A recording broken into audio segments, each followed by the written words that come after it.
Hey folks, Joe Valley here, one of the hosts of the Quiet Light podcast. I am a partner at Quiet Light Brokerage and yes, a serial entrepreneur. I've been self-employed, I'm old, since 1997. Back then I ran a radio direct response media buying agency, produced a couple of television infomercials for my own products, and I even co-hosted one of the shows. I moved my last brand 100% online in 2005 and then sold it in 2010. I joined the Quiet Light team in 2012 and since have sold nearly 100 million in total transactions for Quiet Light clients. And I'm just one of 11 advisors on the team. Today's episode is brought to you by Quiet Light Brokerage, a small to middle market entrepreneur-led M&A firm focused on online businesses only.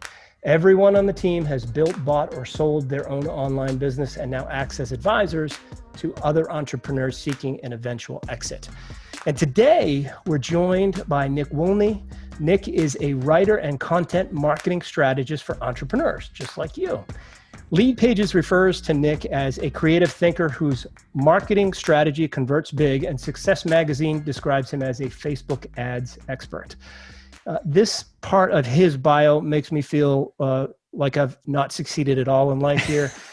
Nick, in addition to regular live TV appearances on consumer tech with NBC and Fox, Nick contributes to Entrepreneur Magazine, Business Insider, Fast Company, and Social Media Examiner. He's been featured in LGBTQ plus content for USA Today and has garnered mentions with Men's Health, Growth Lab, Reader's Digest, Vice, and the Houston Chronicle. His company, Hefty Media Group, was named a top 10 LGBTQ owned company by the Houston Business Journal for both 2018 and 2019. Basically, Nick's a PR badass. Nick, welcome to the Quiet Light podcast.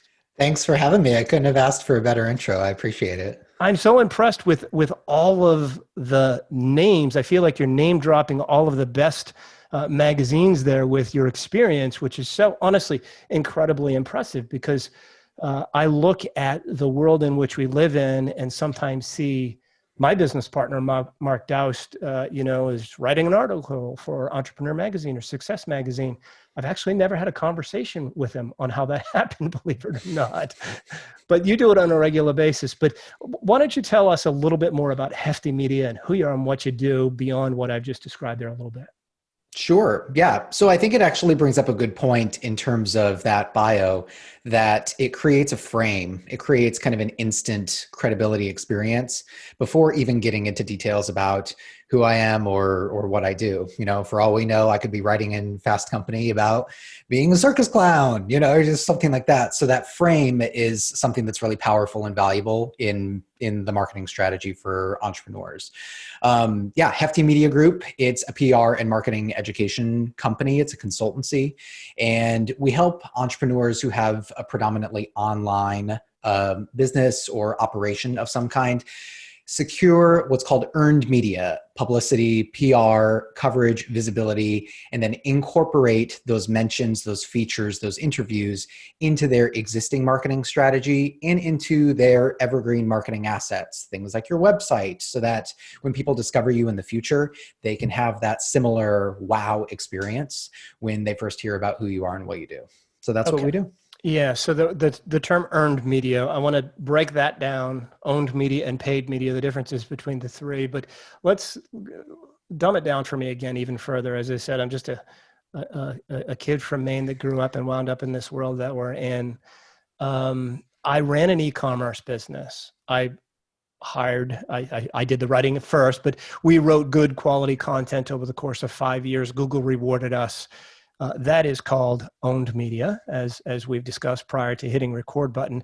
But what good does a mention in Vogue or Success Magazine or Men's Health do for, an e-commerce business owner that is selling, grilling aprons? Help me out with dumbing that down.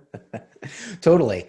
So there's really two points of strength that come with an earned media placement, particularly a PR placement. Number one is that you've got that credibility marker. You've got that credibility piece. subconsciously, we grow up hearing about these different name brands over and over and over again. Some of these name brands are media companies and outlets that have been around for decades. You looked at their magazines while you were waiting in line at the grocery store. You saw the nightly news every single night when you were growing up as a kid, whether you wanted to hear about it or not. For me, it came on after the episode of The Simpsons was done. So it was like, I caught a little bit of it, no matter what happened, right? What we were watching in my house wasn't much more highbrow. I think it was Dukes of Hazzard. So. Perfect. So there is this subconscious programming around these different media outlets that have been around for a long time. And so, if you have the coolest swim trunks on the market, it's one thing to say, hey, I've got great swim trunks, you should check them out. But when you have GQ saying, hey, these are the hottest swim trunks of the summer, then it creates this instant frame for people. They say, well, GQ is a brand, is an outlet that's been familiar with style for decades on decades. So if it's good enough for them, it's good enough for me, right? Sure. So that's number one, is that credibility piece. And then number two is that often these outlets have a really large audience.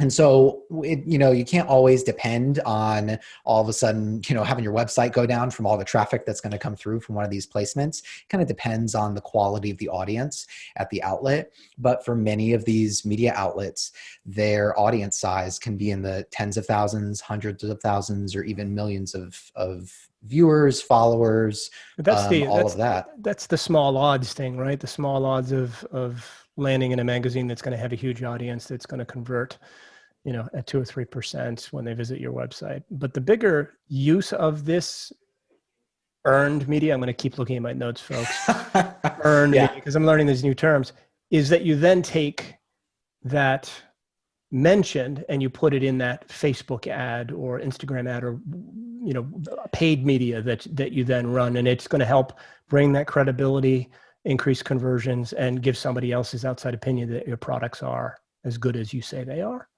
Yeah. I mean, we wish that we had the conversion numbers that we had with Facebook ads in 2011, right? When people were just getting started with them and you would get these, nickel and dime email subscribers. They were great back then. And now it's more saturated. The bids are a lot higher, and people are so used to seeing this barrage of ads in their feeds these days that they're a little more skeptical than they were several years ago, when it really just was college kids on a platform, right? So going in and creating some sort of collateral or creative that can offset some of that skepticism is going to be really powerful for your ads. And one of the best ways to do that is by slapping that logo and that quote that, GQ said you had the best swim trunks of the summer. That becomes your ad, because it can just help people become more trustworthy right from the get-go. And when they're trustworthy, they're going to pay more attention to everything that you're putting out. The obvious question. How do we get GQ or the theoretical magazine to say my swim trunks are the best of the summer? How do you, and that's what you do, but how does it happen? How do you go about making something like that happen? And is it just a high volume, low chances of it happening, or is there a direct approach that you take? Well, I think there are two approaches. One is that you think like a publicist or a PR agency. You're developing those relationships over time. You're schmoozing, you're wining and dining. And so that's one approach. When you hire out your PR strategy, that's often what you're paying for. You're paying for someone else's deep-rooted Rolodex. Okay. But in recent times, the cold pitches and people pitching themselves has become much more of a thing than it was even 10 years ago. The reality is that a media outlet has to produce tons of new stories each and every month, week. For some of these outlets, they've got to pump out a bunch of new stories every day. And so they constantly need new experts. They need new stories. In a way, media outlets are kind of the ultimate content producing machines, because content is literally what's paying for everything. It's what's paying the bills. So to spin a good yarn and to tell a good story and to have new stories and fresh stories to tell, fresh products products to feature is going to be a really important part of how that media outlet stays alive. So they're looking for you just as much as you're looking for them.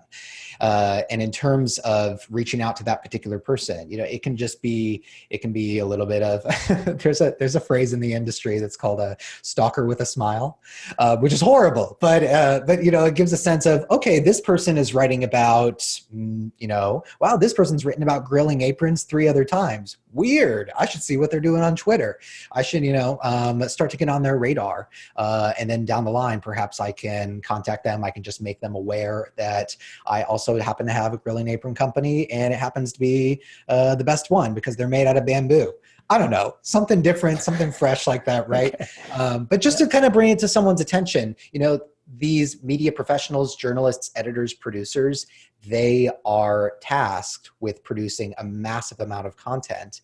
So anything that you can do in terms of informing them that you've got something that's interesting and a story to tell about it. That mindset right there, I want everybody to just listen to it, because we had, somebody on the episode last week or a couple of weeks ago that had a similar approach to licensing and reaching out to companies that did, 500 million a year in revenue. If you go to the bottom of those websites, all the way down to the bottom, it talks about inventing ideas. Reach out to us. Got a product, got an idea, a modification, and you didn't have to have the IP behind it, because they need new products, right?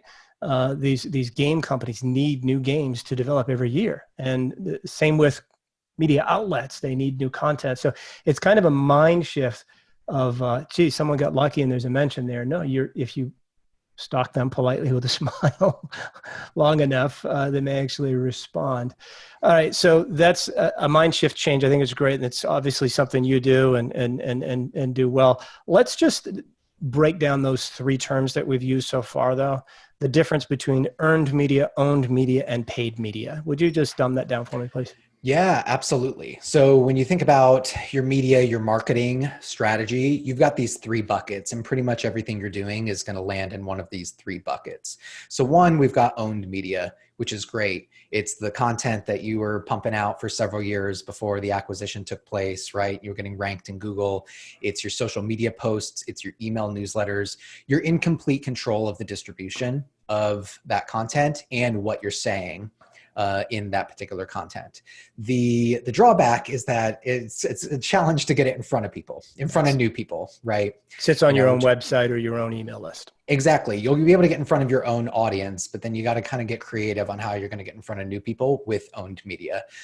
Then you have paid media, which obviously solves that problem, because you just slap some dollars down and your content or your call to action goes out in front of people. Commercials, ads in the feed, ads in our Instagram and Facebook stories, pay-per-click, sponsored podcast, B-roll, mid-roll, all of that stuff. It's this paid media strategy.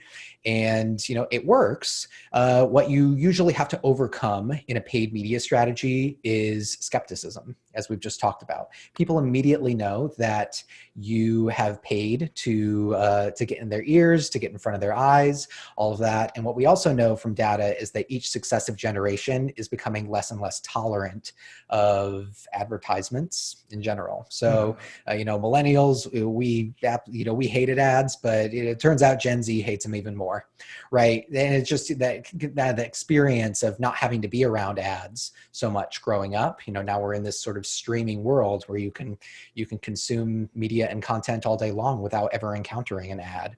So to have one slapped in front of you is like, ugh, what's happening? And then finally, you have earned media. So earned media is really nice because it's someone else talking about you, and it is the most trustworthy. There's statistics that people trust the recommendation of a friend just as much as they would trust something they would find online, right? You're in a new city, you're looking for a particular restaurant, you go and see the Yelp reviews, and one restaurant has 250 reviews and the other has 25 reviews, right? So you actually make a decision based on that. That's earned media. So testimonials. Those aren't honest reviews that customers put up there. Well, that's where media, excuse me, earned media can be a little bit of a double-edged sword, right? Because since it is this endorsement experience, like if it is a negative endorsement of some kind, like I had the muscles and they were terrible. People, that's going to land with people just as much as a glowing review of some kind. Or if a media outlet, hopefully that's not happening in your PR strategy, but if a media outlet completely pans your product, that's going to carry some gravity to it as well. Well, you wouldn't turn that into paid media. That's the difference. Can you imagine? I really want to see, 1.5 stars out of 5. I hated this pair of blue jeans in my next, but it's perfect for you. Yeah, no, probably not going to not work out that well. How long does it take? Like when you take on a client at Hefty Media Group and you're going to help them get their, new swim trunks or a grilling apron, as I often use as an example, what's the, like how long does somebody have to engage with you, right? So look, everybody knows I hope everybody knows what SEO is and how long-term of a game it is, that you can spend money on paid media and get hopefully an immediate result. You may not get a positive return on investment, but the SEO they know is going to take a long time to eventually, pay off. With what you do in PR and trying to get that earned media, is it a long-term period similar to SEO, or does it have a quicker return on investment? I would say it is in between. I think that you can start expecting to see results in 1 to 3 months of making a PR investment, or in terms of just starting to go after it yourself and getting a sense of, okay, who do I actually want to be in front of? Where are they hanging out on the internet? What does it look like to, to pitch them or something like that? And then also just continuing to pitch different angles, hopping on different things that are happening in the news, stuff like that. So I would say it's not as long of a game as SEO, but you also may not necessarily get that immediate feedback loop that you're going to get with most paid media strategies in terms of cost per click and trying to get that number down. I would say it's like 1 to 3 months is kind of a good rule of thumb to get that flywheel up and running. So a part of what you said there was, if you're going to go and do it on your own, you shared with me a template that's called the Get Unstuck Template, where you're giving away tips to help people, to map out your own articles and vanquish by writer's block and things of that nature. Can you talk about that? We'll make sure it's in the show links, folks, so you can download it and whatnot. Can you talk about that a little bit and how it helps folks? Yeah, definitely. So when you pitch yourself, you want to be thinking about the end placement and what type of placement it's going to be, right? I kind of like to split it up into 3 different categories. You've got mentions, maybe your product is one of, in a roundup of the 13 best grilling aprons. You said grilling aprons, not me, so we're going to run with that for this episode. Let's go with bamboo. Let's go with the 13 best bamboo grilling. 13 best bamboo grilling aprons, very environmentally friendly, right? So you have like a mention, something like that. You might have a feature. The entire article is about your bamboo grilling apron and why on earth you picked bamboo.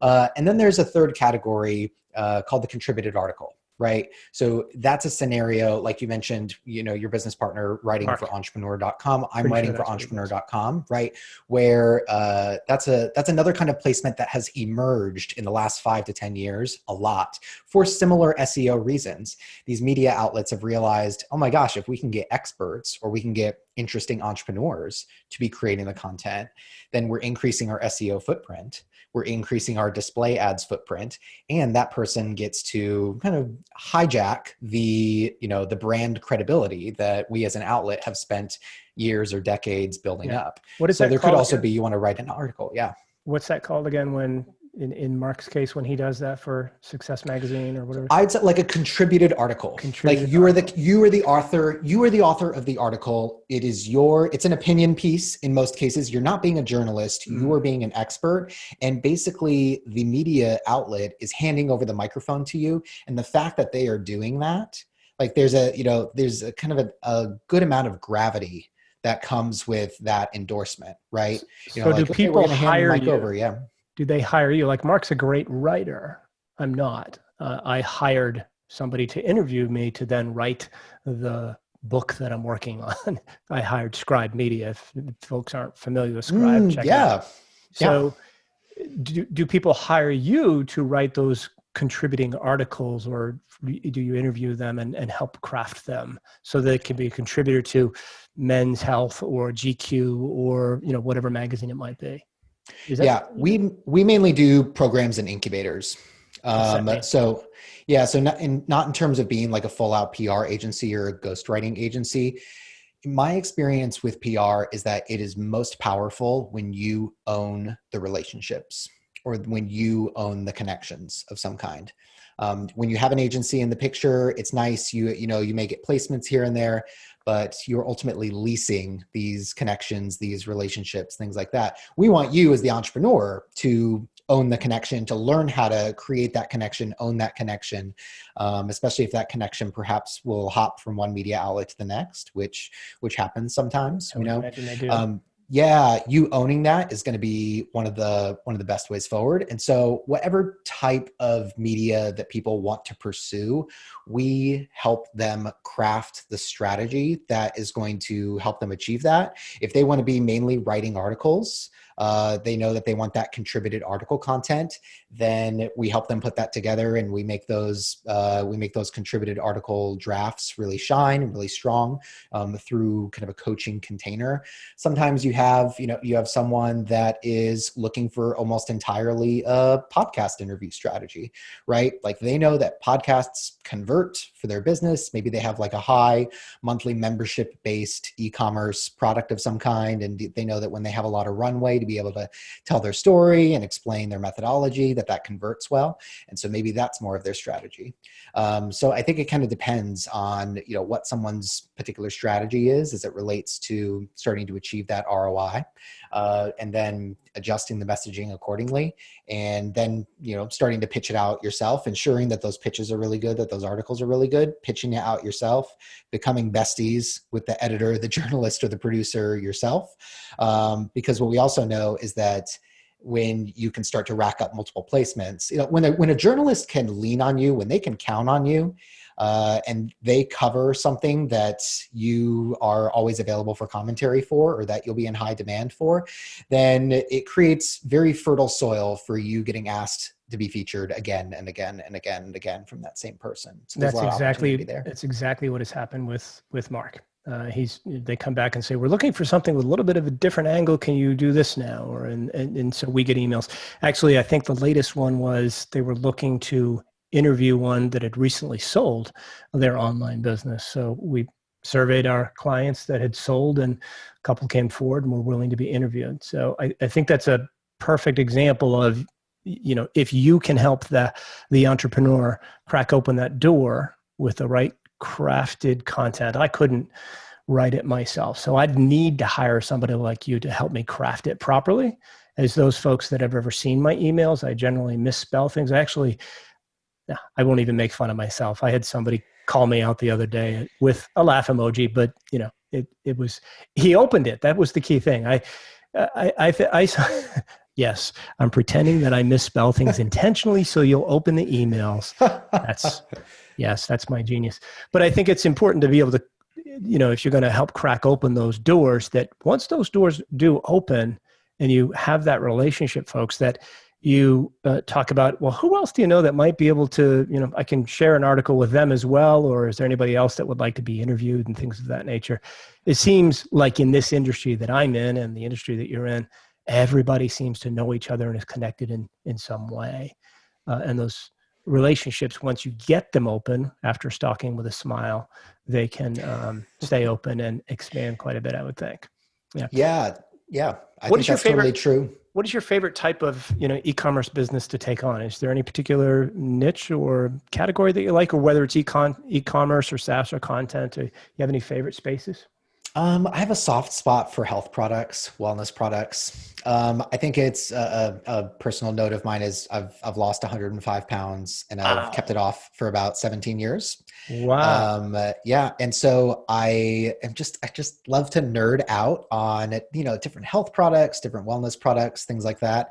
And then just from a selfish side, from a publicist side, anything that photographs well is easier to get in the magazine. magazine. I got So you. if you've got great stock photos, then you move to the top of the pile. Okay. Wow. Okay. I'm still stuck on the 105 pounds that you lost. Dude, that Yeah. must have been in high school. Yes. Or like shortly after. You're not that old. How many? Yep. Yep. It was right after, it was right after high school, right at the end of high school. And You so, just yeah, said I enough think, is enough. Okay. yeah. So I just think I don't know. I've always had a penchant for health.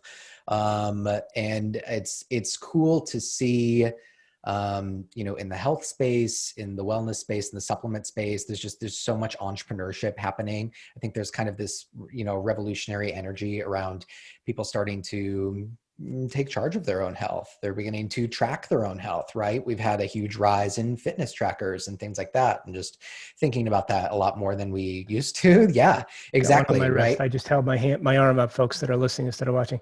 How important, Nick, in your experience with Hefty Media and what you do, is making a personal connection with regards to something like in your case, hey, I lost 105 pounds after high school, and now you're, in men's health and things of this nature.